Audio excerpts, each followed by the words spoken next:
ताश खेलो, चाहे को कितना सफल अपने आप को समझता है, चाहे मंत्री बना चाहे प्रधानमंत्री बना हुआ है, वो उसके पूर्व जन्म की बैटरी चार्ज है। और जिस समय वो डाउन होएगी उस समय देखना क्या हाल होगा। तो हमें अब पता चल गया इस बात का, हमने पहले से चार्जर लगा दिया अपना, भगवान की दया होगी चार्जर मिल गया ठीक ठाक हमें, तो हमारे ऊपर ये आपदाएं नहीं आवेंगी। नहीं तो फिर भगवान की भक्ति की आवश्यकता ही नहीं। यदि कोई आपदा आई भी तो परमात्मा ऐसी मदद करेगा, दुनिया देखती रह जाएगी। इसलिए परमात्मा की खोज में यह प्राणी बहुत युगों से लगा हुआ, और अब वो साधना, वो भगवान हमें मिल गया जो हमारी प्रोटेक्शन करता है, हमें जो बचाव करता है और मोक्ष देता है। हमारे प्रारब्ध के यानी संस्कारों के, किस्मत के, पाप कर्मों के कारण होने वाले जो कष्ट हैं उनका भी वो निवारण कर देता है। पुण्यात्मा परमात्मा ने आके हमें ज्ञान दिया, दुख में सुमरण सब करें, सुख में करे ना कोई, जय सुख में सुमरण करें तो दुख काहे को होवे। सुख में सुमरण किया नहीं, दुख में करते याद, कह कबीरता दास की कौन सुने फरियाद।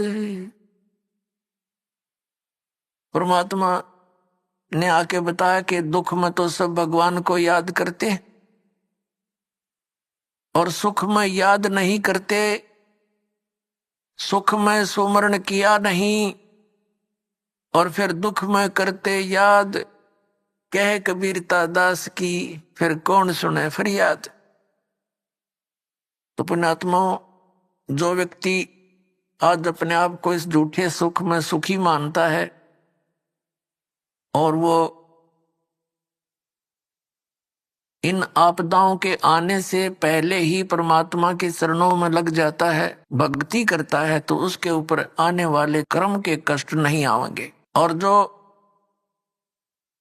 इस झूठे सुख में मस्त है, पुण्यात्मा, प्रत्येक प्राणी का प्रारब्ध बनाया जाता है। प्रारब्ध बोलते हैं हमारे पुण्य और पाप, वहां भगवान के दरबार में संचित है, डिपॉजिट है बैंक में, और उसको धमका रहा है कि तूने याद क्यों नहीं रखा, तेरे के बिजली गिर गई नहीं खुद को, और उसको धमका रहा है कि तूने याद क्यों नहीं रखा, तेरे के बिजली गिर गई। अब तो आपको क्या हो गया, जब ऐसे भयंकर युद्ध के समय में आदमी योग युक्त हो सकता है, तो शांत है, सब तरह से बिल्कुल पीस ऑफ माइंड है, आराम से योग युक्त हो सकते।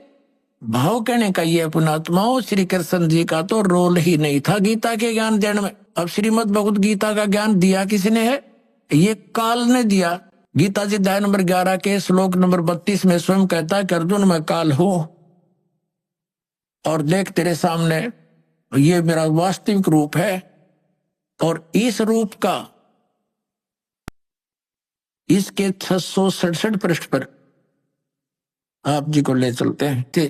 तब श्री कृष्ण जी से अर्जुन ने कहा, भगवान कृपा मुझे वही ज्ञान सुनाना जो आपने युद्ध के दौरान सुनाया था, यानी वो गीता जी का ज्ञान बताना। अब मैं भूल गया हूं, बुद्धि के दोष से मुझे याद नहीं रहा। श्री कृष्ण जी कहते हैं कि तू बड़ा श्रद्धाहीन है अर्जुन, तू बड़ा बुद्धिहीन है, तूने उस ज्ञान को याद क्यों नहीं रखा। और अर्जुन पर तो डांट मार रहे हैं कि तूने याद क्यों नहीं रखा, और स्वयं कह रहे हैं अब मैं पूरा जो का तो तुझे उसको नहीं बता सकता, क्योंकि उस समय मैंने योग युक्त होकर ये ज्ञान बोला था। भले आदमियों, जब युद्ध के इसे खतरनाक भयंकर समय में योग युक्त हुआ जा सकता है, तो इस पीस में क्या दिक्कत आएगी योग युक्त होने में। अब हो जा 2 मिनट लागे जो ज्ञान होता उसने बोला हो, तो उसने बोला ही नहीं था। ये श्री कृष्ण में प्रवेश करके काल बोल गया, जैसे आप देखते हो एक प्रेत आत्मा दूसरे के शरीर में प्रवेश कर जाती है और वो प्रेत बोलता रहता है, बहुत कुछ बोल जाता है। उसके जाने के बाद जिस शरीर की वो आत्मा अपने सचेत होती है, फिर उसको कोई अन्य ही बताते हैं, ऐसे बोल रहा था तू, ऐसे बोला, ऐसे बोला। उसको कुछ नहीं पता होता मैंने क्या बोला, और ही बताते हैं, फिर वो कहने लग जाता मैंने एक दिन ऐसे बोला। तो ऐसे श्री कृष्ण जी में प्रवेश करके उसकी आत्मा को दबा कर ये काल बोल गया सारे काम ने, और उसके निकलने के बाद फिर ओरिजिनल कृष्ण था वो क्या बोलता है दिखाता हूं आपको। देखिए ये संक्षिप्त महाभारत द्वितीय खंड, ये संक्षिप्त महाभारत, ये द्वितीय खंड गीता प्रेस गोरखपुर से प्रकाशित है। संपादक तथा संशोधक हैं जयदयाल गोविंद का, जिसने श्री मद्भुत गीता का भी अनुवाद किया है। गीता प्रेस गोरखपुर से प्रकाशित है। ये यहीं से प्रकाशित है, गीता प्रेस गोरखपुर से। इसके 667 पृष्ठ पर आप जी को ले चलते हैं। ये देखिएगा पृष्ठ नंबर 667, 667, और ये है संक्षिप्त महाभारत। संक्षिप्त महाभारत। अब यहां आ गए हम।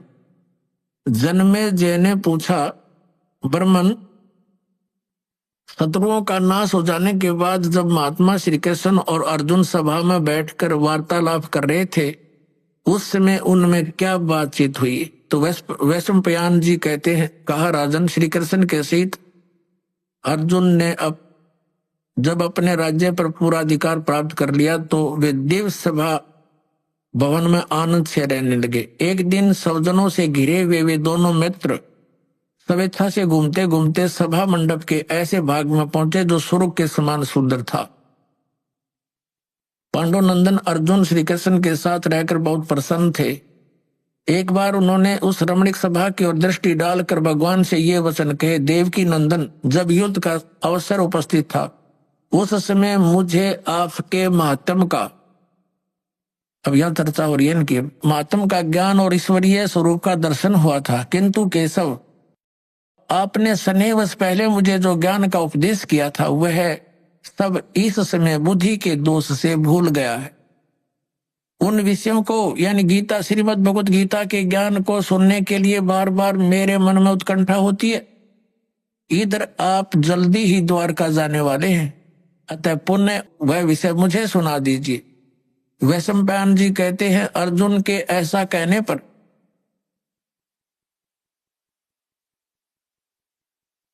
वक्ताओं में श्रेष्ठ महातेजस्वी भगवान श्री कृष्ण ने उन्हें गले से लगाकर इस प्रकार उत्तर दिया। श्री कृष्ण बोले, अर्जुन, उस समय मैंने तुम्हें अत्यंत गोपनीय विषय का श्रवण कराया था, अपने स्वरूप भूत धर्म सनातन पुरुषोत्तम तत्व का परिचय दिया था और नित्य लोकों का भी वर्णन किया था, किंतु तुमने जो अपनी नासमझी के कारण उस उपदेश को याद नहीं रखा, यह जानकर मुझे बड़ा खेद हुआ। उन बातों को अब पूरा पूरा समझ होना संभव नहीं जान पड़ता। पांडुनंदन, निश्चय ही तुम बड़े श्रद्धाहीन हो, तुम्हारी बुद्धि अच्छी नहीं जान पड़ती। अब मेरे लिए उस उपदेश को ज्यों का त्यों दोहरा देना कठिन है, क्योंकि उस समय योग युक्त होकर मैंने परमात्म तत्व का वर्णन किया था। पुण्यात्माओं, अब आपके कति समझ में आ जाएगी। यो ज्ञान बोला किसने? श्री कृष्ण जी का था रोल नहीं गीता के ज्ञान में। अब ये खुद कह रहे हैं कि मैंने, अब जैसे ये दास आपको ये सत्संग सुना रहा है और आप मुझे 10 वर्ष के बाद पूछ दो, जी इस विषय पर जो आपने ये सत्संग किया था कृपा फिर सुनाइयो। कभी सुन लो, उसी से मैं सुना दूंगा, क्योंकि वो मैंने अपने होश आवास में सुना रखा है। और मेरे अंदर कोई प्रेत बोल रहा है तो फिर मैं ये बात बोलूंगा तो श्री कृष्ण बोल रहे हैं कि तुमने याद नहीं रखा, तुम कैसे व्यक्ति हो, श्रद्धाहीन हो, बुद्धिहीन हो। अरे भले आदमियों, ये दास सत्संग करेगा और प्रथम बार जो श्रोता इस सत्संग को सुनेगा 20% याद रहता उसको, और मैं फिर डांट मारूं कि तुमने याद क्यों नहीं रखा, तो इसका इससे सिद्ध है कि खिसियानी बिल्ली खंबा नोच रही है। यानी उसको ज्ञान नहीं खुद को, और उसको धमका रहा है कि तूने याद क्यों नहीं रखा, तेरा के बिजली गिर गई। अब तो आपको क्या हो गया, जब ऐसे भयंकर युद्ध के समय में आदमी योग युक्त हो सकता है, तो शांत है, सब तरह से बिल्कुल पीस ऑफ माइंड है, आराम से योग युक्त हो सकते। भाव कहने का ये पुणात्माओं, श्री कृष्ण जी का तो रोल ही नहीं था गीता के ज्ञान देने में। अब श्रीमद् भगवत गीता का ज्ञान दिया किसने है, ये काल ने दिया। गीता जी अध्याय नंबर 11 के श्लोक नंबर 32 में स्वयं कहता है कि अर्जुन मैं काल हूं, और देख तेरे सामने ये मेरा वास्तविक रूप है, और इस रूप का यानी जो मैंने अब तुझे ये रूप दिखा है, इस रूप का पहले ना तो किसी ने पहले दर्शन हुआ, ना आगे कोई कर सकता। ये तेरे ऊपर रहम करके मैंने ये अपना विराट रूप देखा। पुणात्माओं, यदि श्री कृष्ण जी बोल रहे होते गीता, तो ये शब्द नहीं कहते कि ये मेरा विराट रूप पहले किसी ने नहीं देखा, क्योंकि श्री कृष्ण जी तो अपना विराट रूप कौरवों की सभा में दिखा चुके थे। उस विराट में दिन रात का अंतर है। अपनात्माओं, एक तो 60 वाट का बल्ब हो, ट्यूब हो, और एक हो 1000 वाट की, तो कितना अंतर है, ट्यूब दोनों है, लेकिन वो 1000 वाट वाली 60 वाट वाली से भिन्न होती है। तो इसी प्रकार इन दोनों ने ही विराट रूप दिखाया था, उसमें भिन्नता थी। और ये शब्द श्री कृष्ण जी नहीं कह सकते कि पहले किसी ने नहीं देखा और आगे कोई नहीं देख सकता। तो इससे सिद्ध है गीता ज्ञानदाता श्री कृष्ण नहीं, उसके अंदर प्रवेश करके काल बोल रहा है। वो 1000 भुजा का भगवान है, 1000 कला का है, सहस्रा बाहु। अर्जुन कहता है कि हे सहस्रा बाहु, हे 1000 भुजा वाले भगवान, अपने उसी चतुर्भुज रूप में आ जाओ। क्योंकि वो श्री कृष्ण मान रहा था उसको, और श्री कृष्ण ये विष्णु जी जो है ये 4 भुजा के भगवान है। अब इस दास की नजरों से आपको पता चलेगा कि श्रीमद् भगवत गीता का ज्ञान किसने बोला। और दूसरा अन्य प्रमाण एक ये है कि श्री कृष्ण तो अर्जुन के साले थे। तो श्री कृष्ण की बहन अर्जुन को ब्याही थी सुभद्रा जी, अपने साले को पहचानने से भूल गया। वो श्री कृष्ण नहीं था, वो श्री कृष्ण से बाहर निकलकर वो काल देख रहा था, ऐसा भयंकर रूप दिखाया, और श्री कृष्ण अलग खड़े हैं, ओझल हो गए उसके प्रकाश में, तेज में। तब अर्जुन पूछता है, हे महानुभाव आप कौन हो, मैं आपको नहीं पहचानता। तो क्या श्री कृष्ण थे वह? और भी ढेर सारे प्रमाण हैं कि श्री कृष्ण जी ने गीता का ज्ञान नहीं कहा। श्री कृष्ण जी ने पहले कभी काल नहीं कहा अपने आप को, बाद में कभी काल नहीं कहा। श्री कृष्ण जी के पास तो ये जितनी गौवें थी, ग्वाल बाल थे, गोपियां थी, सब आकर के प्यार पाते थे, उसकी तरफ देखते रहते थे, निहारते रहते थे। क्या वो काल हो सकते? तो पुण्यात्मा, श्रीमद् भगवत गीता का ज्ञान इस सर्वपुरुष ब्रह्म ने दिया, जो ब्रह्मा विष्णु महेश का पिता है, और इसी को परम ब्रह्म बोलते हैं इस काल को, कि ये मूर्ति रहित है। इसने जब मूर्ति ये आकार में आया तो सदाशिव बन गया, ब्रह्मा जी बताते हैं। और फिर इसने अपने शरीर से एक स्त्री की निकाली अपने शरीर तक, जो इसके श्रीअंग से अलग होने वाली नहीं थी। वो कौन थी? वो दुर्गा थी। वो परमेश्वर ने निकाली थी इस काल के पेट तक, जो आपको सृष्टि रचना में बहुत बार बताया और सुनाया गया है। श्री शिव पुराण के अंदर आप देखते हो, रुद्र संहिता के अंदर आपको कल भी दिखाया था और भी दिखाएंगे समय आने पर। तो उसके अंदर स्पष्ट है कि श्री दुर्गा जी से और श्री शिव यानी इस सतकाल रूपी भगवान से विष्णु जी की उत्पत्ति हुई, इन दोनों के सृष्टि क्रम से, और ऐसे ही ब्रह्मा जी की उत्पत्ति की। और फिर विद्वेश्वर संहिता में ये आपने देख लिया, 5 बोलने वाला ये अलग है, और शिव विष्णु ब्रह्मा और रुद्र ये चारों को ये उपदेश दे रहा है।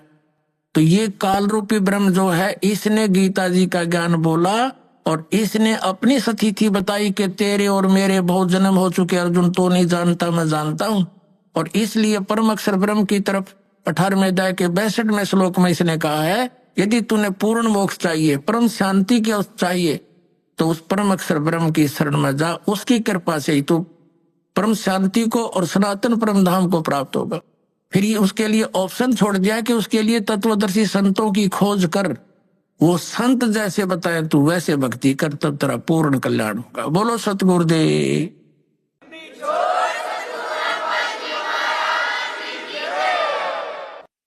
परम पिता परमात्मा पूर्ण ब्रह्म सर्वश्रेष्ठ रचनहार कुल मालिक कबीर परमेश्वर जी की असीम रजा से पुण्यात्माओं, आप ये अमृत ज्ञान सुन रहे हो।